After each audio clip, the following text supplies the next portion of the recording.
I'd like to first start off by saying a lot of people find it quite funny that I was actually opposing this motion because I am a bit of an atheist, but so therefore I won't be hearing the argument that David brought forward that would ultimately prove that this house should not regret religion, that God is in fact real.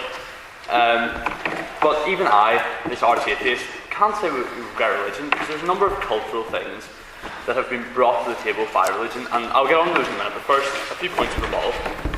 Firstly, we heard from Will that, I think he said that it doesn't matter what we do to the poor in this life because it's all what happens in the next.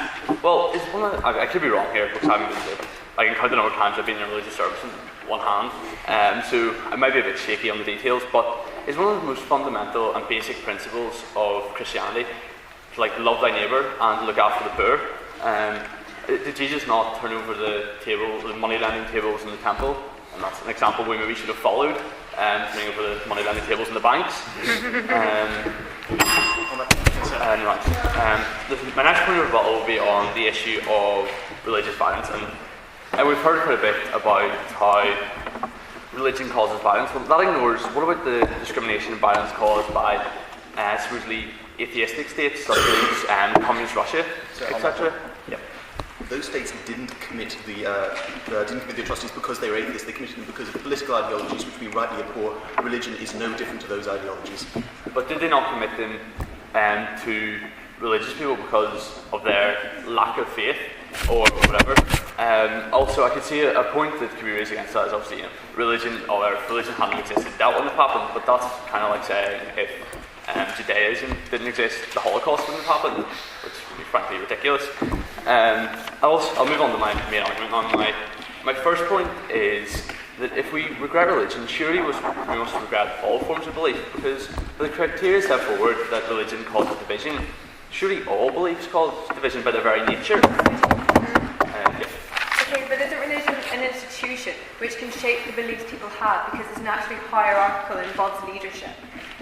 Well, do most beliefs not do that? Do they, like political beliefs, etc.? Do they not have a hierarchy and promote leadership in the same way religion does? So if we are to regret religion, we must regret all sort of thought, which frankly is ridiculous. Sir, on that? Yeah.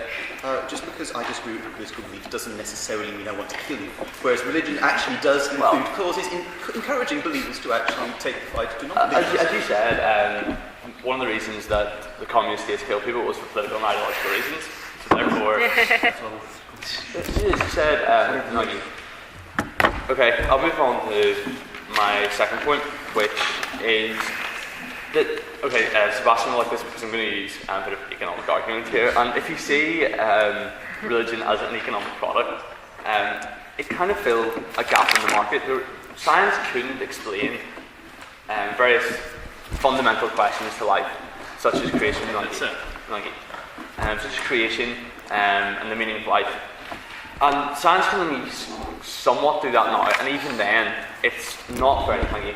Even now, it can't do that to a very great degree. So, surely without these answers, that is one of the main things to fill people in life. And anything that filled this gap, even if it wasn't religion, or wasn't the religion as we understand it, it would have been called religion, because it would just be a different form of religious belief. So we can't regret something that had to exist, we may regret its inevitability, but we can't regret its actual existence. Okay. So I'll move on to my next point, which is the cultural benefits that religion has brought to society. So religion has played a very important part in people's cultural identity, and we heard from the proposition that religion brings divisions, but surely these divisions should actually be celebrated as part of as multiculturalism, and surely we don't want to live in a state where everyone's the same, everyone's a carbon copy of each other. So also within the point of the benefits that religion has brought to culture, what about the artistic contributions that religion has brought? Or the educational contributions? We wouldn't be standing here today in Trinity College Dublin without religion played a fundamental part in the development of not just universities but schools. So I think that is a very good reason to oppose the notion that we wouldn't be here in Trinity. Yep. Is it not possible that a religion is a medium through which these things are being expressed, and if religion wasn't there, this would have been expressed through another medium? But we're yet, what other medium would that have been? Because, as I said with my second point, religion would have always existed. Science couldn't explain these questions. So whatever would have existed would have been religion, and therefore religion would have been necessary to create such a institution. And many of these institutions were created with heavy influence of religion, and slowly science has taken over. And that's another thing, that's on to my next point, which is religion has actually driven science. To start off with, many scientists were actually religious, and many of them there's many priests, etc., who have played roles in science. And they worked in science to try and answer the questions that religion brings.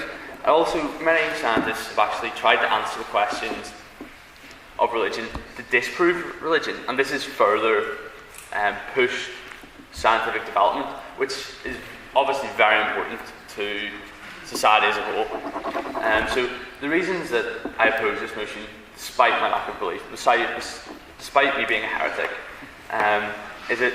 is religion has had massive cultural importance to society as a whole. Secondly, that religion filled the gap, that it was inevitable that religion would have come about because science couldn't fill the gap. And finally, my first point, which was that if we regret religion, we must regret all belief, and that I think is ridiculous, and for those reasons I oppose the motion.